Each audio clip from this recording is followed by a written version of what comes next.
கடந்த பேட்டியும் போதுதான் அதிமுக என்டிஏ கூட்டணியில சேர்ந்திருந்தது. தமிழ்நாட்டில் இன்னைக்கு என்டிஏ உருக்குலைஞ்சு போயிட்டு இருக்கே. சரி, என்டிஏ அப்படிங்கிறதுல நீங்கள் எப்படி பார்க்கணும் அப்படின்னாக்கா, இன்றைக்கு இருக்க சூழ்நிலையில் கட்சிகள் எப்படி சேர்றாங்க, எந்தெந்த கட்சிகள் சேர்றாங்க, இதெல்லாம் வச்சு பார்க்கக்கூடாது. தேர்தல் சூழ்நிலையில் எந்த மாதிரி ஒரு நிலை உருவாகிறதுங்கிறத பார்க்கணும். 2021 எலெக்ஷனில் ஏடிஎம்கேக்கு இப்போ எதிராக ஒரு வெறுப்புணர்வு எதுவும் இல்லை.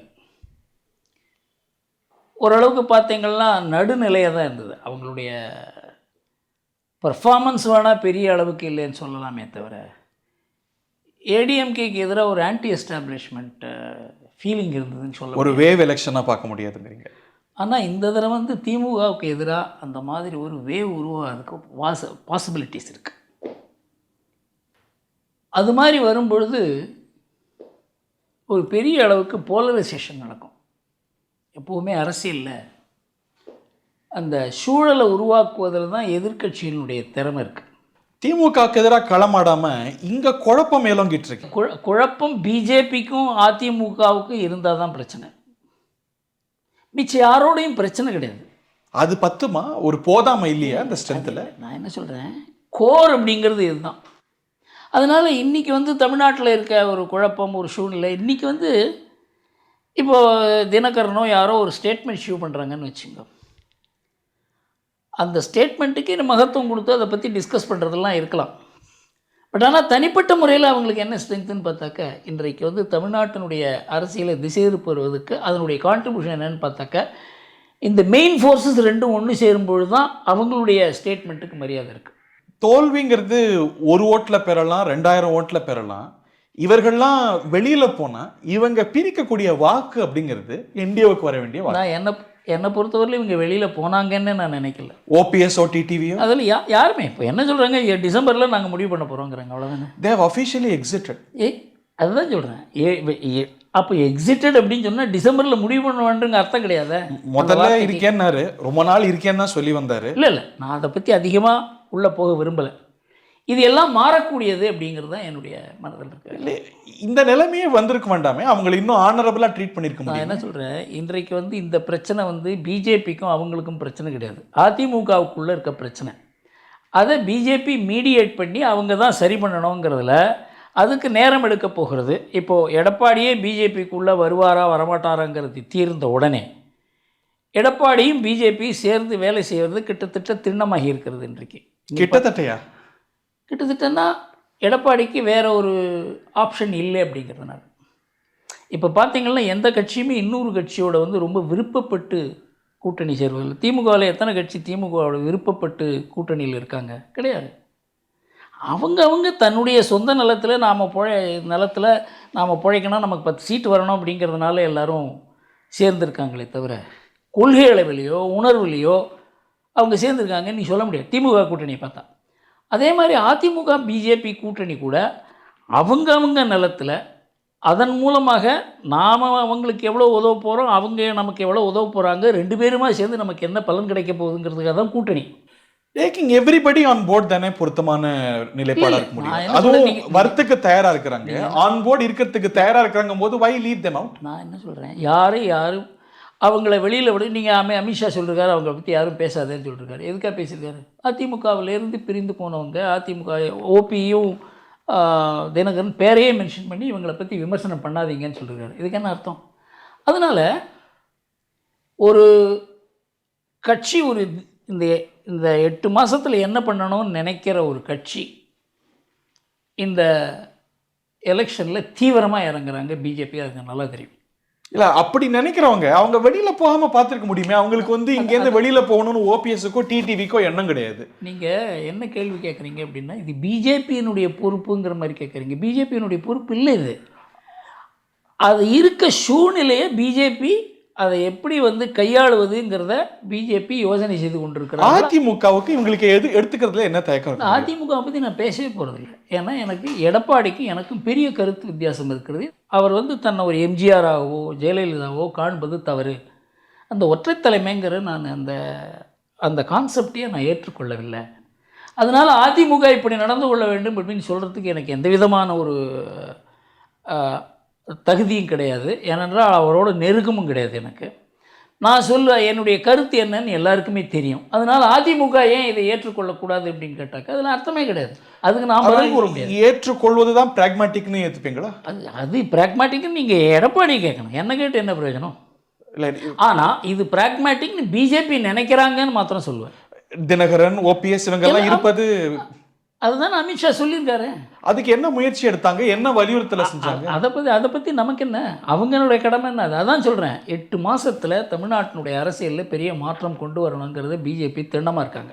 அது வரைக்கும் இவங்க பொறுத்திருப்பாங்களா? இவங்க மாற்று வழிகளை தர மாட்டாங்களா? நான் என்ன சொல்கிறேன், இது எல்லாம் பின்னால் நான் அவங்களுக்காகவும் பேச போகிறதில்ல, அதிமுகவுக்கும் பேச போகிறதில்ல. நான் பிஜேபியில் பல பேரோட பேசி உயர்ந்த நிலையில் அவங்க என்னென்ன மனசில் திட்டங்கள் இருக்குது, யுக்திகள் இருக்குங்கிறத பார்க்கும் பொழுது இந்த எலெக்ஷனை அவங்க சாதாரணமாக விட போகிறதில்ல. High on priority.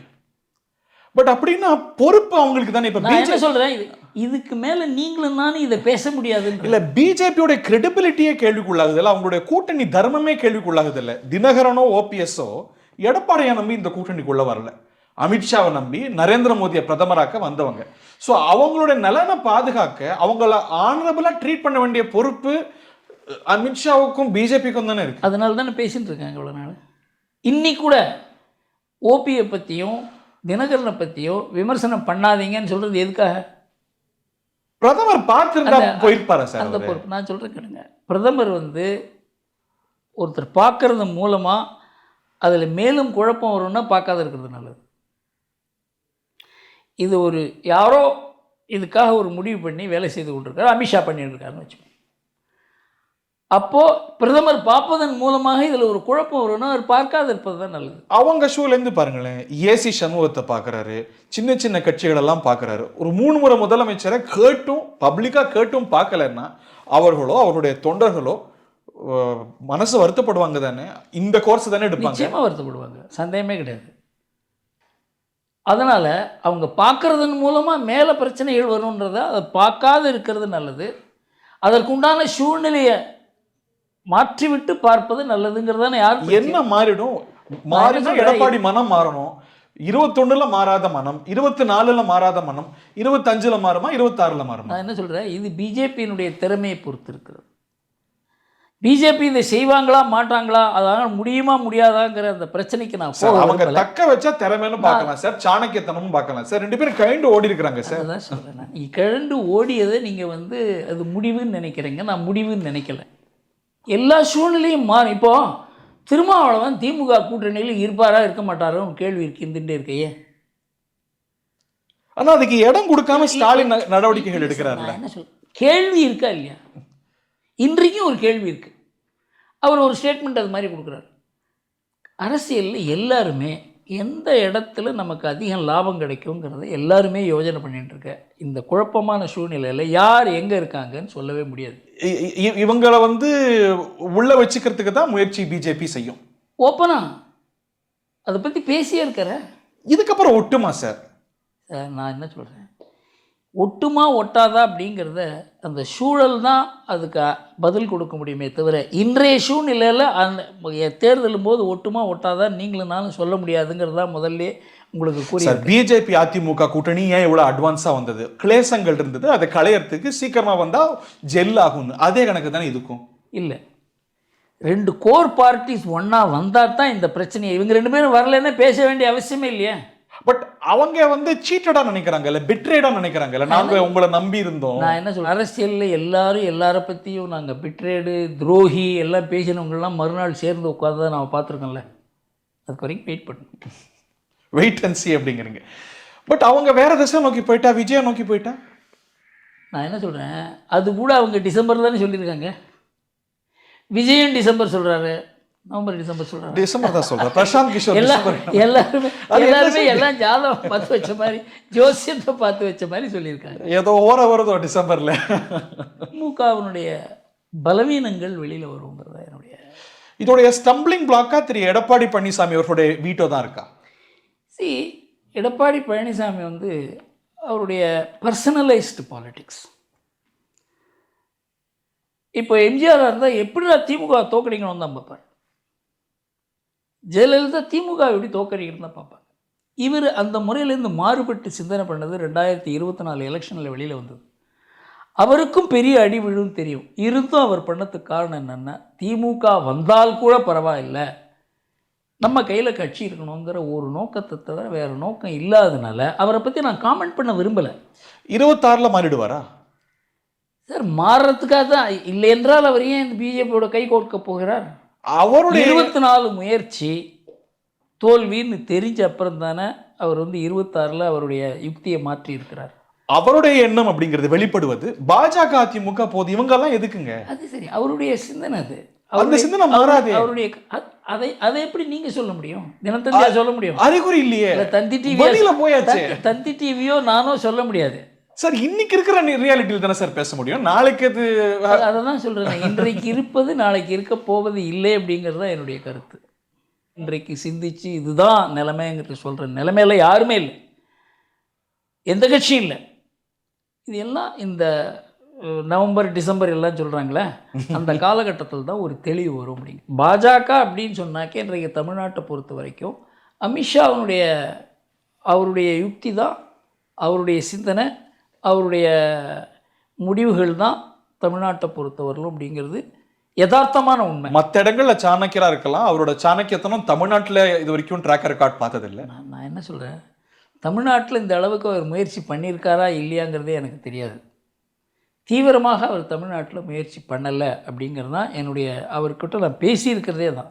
நீங்கள் எந்த அளவுக்கு தமிழ்நாட்டில் ஈடுபட்டு தமிழ்நாட்டை அடிப்படையில் அலசி ஆராயணுமோ அந்த அளவுக்கு பாஜக பண்ணலைன்னு நான் அவங்கள்ட்ட பேசியிருக்கேன். ஏனென்றால் அவங்களுக்கு நேரத்தை எந்த இடத்துல அதை உபயோகமாக செலவழிக்க முடியுங்கிறத பார்த்தாங்களே தவிர இந்த முறை தான் தமிழ்நாட்டை பற்றி ரொம்ப தீவிரமாக யோசனை பண்ண ஆரம்பிச்சிருக்காங்க. இந்த முறை எந்த அளவுக்கு இலக்கு வச்சுருக்குறாங்க சார்? அதை பற்றி நான் அவங்கள்ட்ட பேச போகிறதில்லை. தமிழ்நாட்டை பொறுத்தவரையிலும் ரொம்ப சீரியஸாக எடுத்துட்டு இருக்காங்க. அவ்வளோ இது வரைக்கும் இல்லாத அளவுக்கு அண்ணாமலை இருந்தபோது இருந்த ஒரு வைப்ரன்ஸ் இன்னைக்கு தமிழ்நாடு பாஜக இருக்கு. நான் என்ன சொல்கிறேன், அண்ணாமலை இன்னைக்கு இருந்தபோது 2 காரணங்கள். ஒன்று, அவர் திமுகவை மாத்திரம் டார்கெட் பண்ணலை, அதிமுகவையும் டார்கெட் பண்ணதுனால அவருக்கு பத்திரிகைகள் முக்கியத்துவம் கொடுத்தன.